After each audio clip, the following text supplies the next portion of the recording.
राम राम जय जय हनुमान। एक रामायण की चौपाई, रामायण के लिए ही आप लोगों ने सुना है कि छाया दुख भय दूर निकट जो आया। लेकिन दुख भय दूर, देखिए निश्चित रूप से अगर रामायण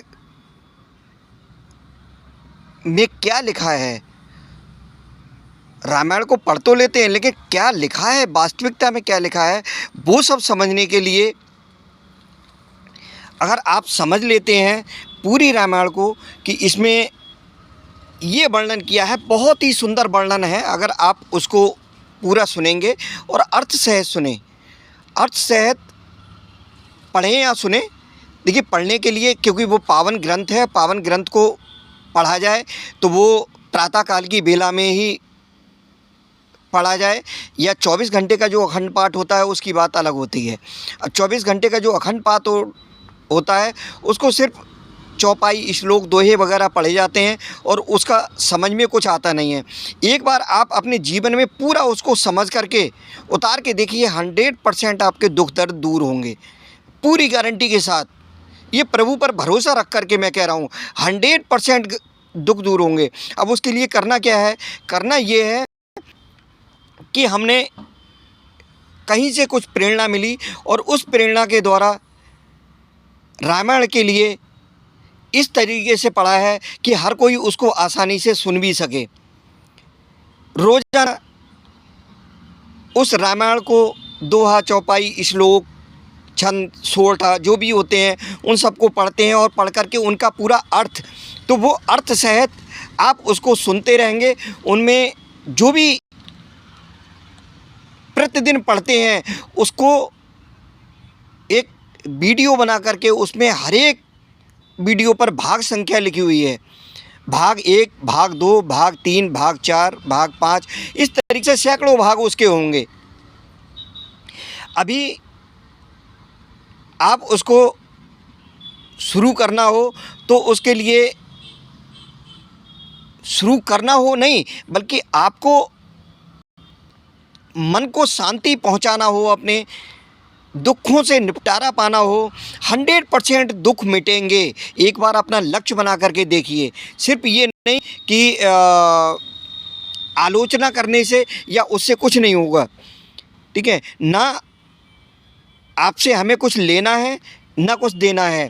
और दूसरा चीज़, कहीं भी जो झाड़ फूंक या किसी ने ये वहाँ जाने से ऐसा हो जाएगा, वहाँ जाने से वैसा हो जाएगा, कुछ नहीं करना है, कहीं नहीं जाना, कुछ नहीं करना। आप इतना लक्ष्य बना करके देखिए, आप सुन करके देखिए, कुछ नहीं करना है। हम आपसे कुछ कह ही नहीं रहे कि आप ये करें या वो करें, आप कुछ नहीं करें, केवल उस रामायण को समझो, अर्थ सहित सुनाया गया है। केवल लगभग आधा घंटे का भाग होगा, जिसमें कहीं कहीं 20 मिनट का भी है।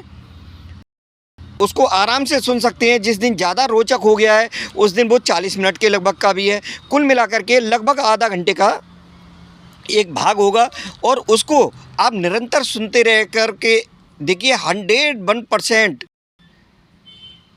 100%, 100% आपके दुख दर्द दूर होंगे, चिंता मिटेगी।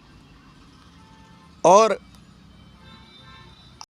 दुख दर्द, अशांति हर किसी के जीवन में होती है, रहती है, लेकिन जिसने उस राम नाम का सहारा, ये पहले से भी विदित है, चाहे वो आप गोस्वामी तुलसीदास जी के लिए ले लीजिए या रत्नाकर डाकू को ले लीजिए। रत्नाकर डाकू उल्टा नाम जपत जग जाना, वाल्मीकि भय ब्रह्म समाना। जब इनको राम नाम का सहारा मिला, इनके जीवन में अशांति नाम की चीज़ खत्म हो गई, केवल शांति शांति थी। और हालांकि अनेक परीक्षाओं से उनको गुजरना पड़ा। देखिए तुलसीदास जी तो कलयुग में ही हुए थे और उनके संदर्भ में यहाँ तक है कि उन्होंने जिस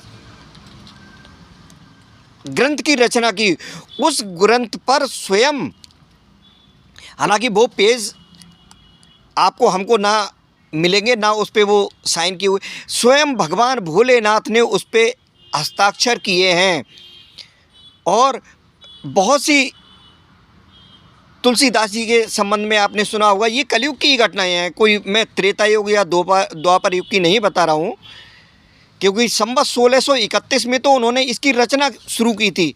और जिस दिन भगवान राम का जन्म हुआ था, चैत्र शुक्ल पक्ष नवमी को, उस दिन देखिए ये सारी जानकारियाँ, हालांकि आपने रामायण पढ़ी है और रामायण में ये लिखा हुआ भी है, आपने अखंड रामायण कराया है कितनी बार, लेकिन ये सारी जानकारी नहीं होगी कि तुलसीदास जी ने उसकी रचना कब की थी, वो भी उसमें वर्णित है। और हमारे जब भाग आप सुनेंगे ये, तो उन भागों में एक भाग में ये बिल्कुल क्लियर दिया हुआ है तुलसीदास जी ने उसकी रचना कब की थी।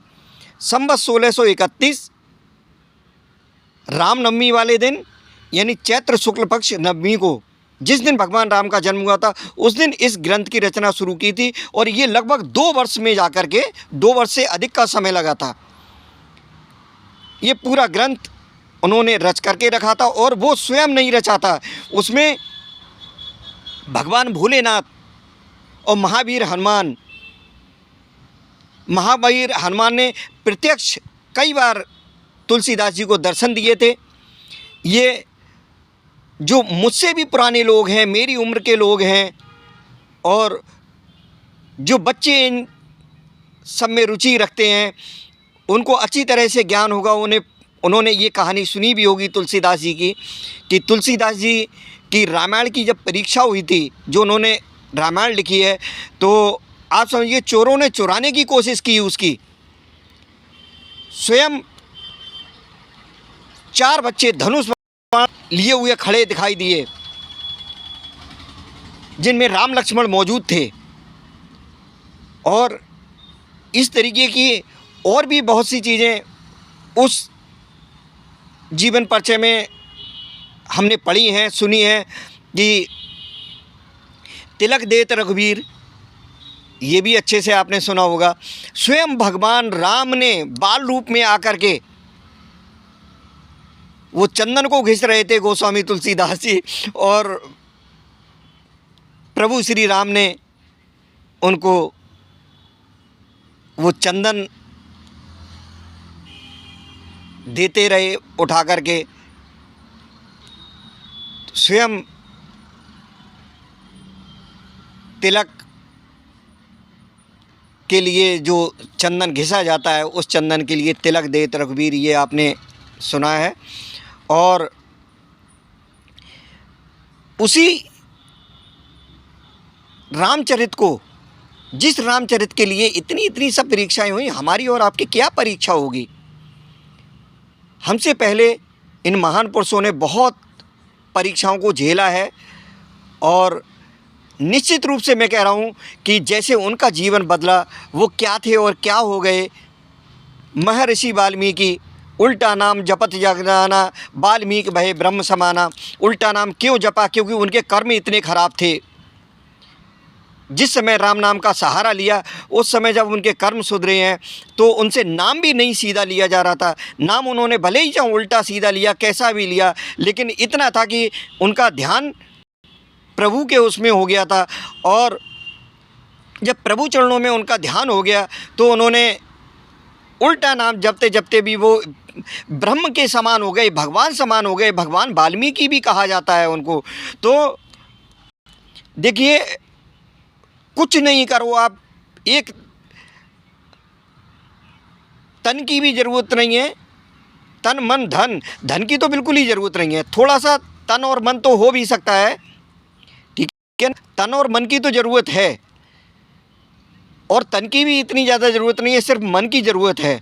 धन की इसमें ज़रूरत नहीं है। सिर्फ आप अपना लक्ष्य बनाइए, और केवल आधा घंटा इसको सुन करके दे, निश्चित रूप से कल्याण होगा, निश्चित रूप से दुख मिटेंगे, निश्चित रूप से जय होगी। जय श्री राम, जय राम जी की, जय श्री सीताराम, जय संकट मोचन हनुमान। संकट मोचन हनुमान जो भी श्री राम कथा सुनता है, श्री राम कथा कराता है, उस स्थान पर हनुमान जी का किसी न किसी रूप में आना निश्चित होता है। तो आप अपने घर में भी महावीर हनुमान को, संकट मोचन हनुमान को बुलाइए। वो किसी रूप में आएंगे, लेकिन आएंगे तभी जब आप एक लक्ष्य बनाएंगे। आप लक्ष्य बना करके सुनिए से 100%, क्योंकि महावीर हनुमान वो एक ऐसी शक्ति हैं जो कलयुग में विद्यमान हैं, और कलयुग में कहीं भी किसी भी रूप में आपको अपनी श्रद्धा बनाने की ज़रूरत है। आ करके सुन करके देखिए। भाग संख्या 1 से शुरू करना, और इस वीडियो के लिंक में मैं चैनल का लिंक दे दूंगा। इसके डिस्क्रिप्शन में, जो डिस्क्रिप्शन दिया रहता है उसमें आप स्वयं नहीं निकाल पाए तो बच्चे से निकलवाएं। अपने डिस्क्रिप्शन में जो लिंक होगा बस उस लिंक को टच करना है, सीधा आप इस मानस प्रेम राकेश उपाध्याय चैनल पर चले जाएंगे और वहाँ इसको सब्सक्राइब कर लेना या करा लेना। करा करके होती है घंटी का बटन दबा के ऑल लिखा हुआ होगा, ऑल को टच कर देना। फिर जो भी आगे भी भविष्य में पड़ेगी, क्योंकि ये आजीवन चलता रहेगा क्रम, भविष्य में भी जो भी कोई उस तरीके के गीत डालेंगे वो सूचना, उसका नोटिफिकेशन आपको मिलेगा, जिससे आप उसको आनंदमय तरीके से सुन सकते हैं, अपने जीवन को आनंदमय बना सकते हैं। प्रभु संकट मोचन हमारा और आपका कल्याण करें, हमारी सोच का कल्याण करें, हमारे विचारों का कल्याण करें, हमारे लक्ष्य का कल्याण करें, हमारे लक्ष्य की पूर्ति हो। हे प्रभु, हम सभी को सद्बुद्धि दें, सद्मार्ग पर चलाएं। जय श्री राम, जय हनुमान।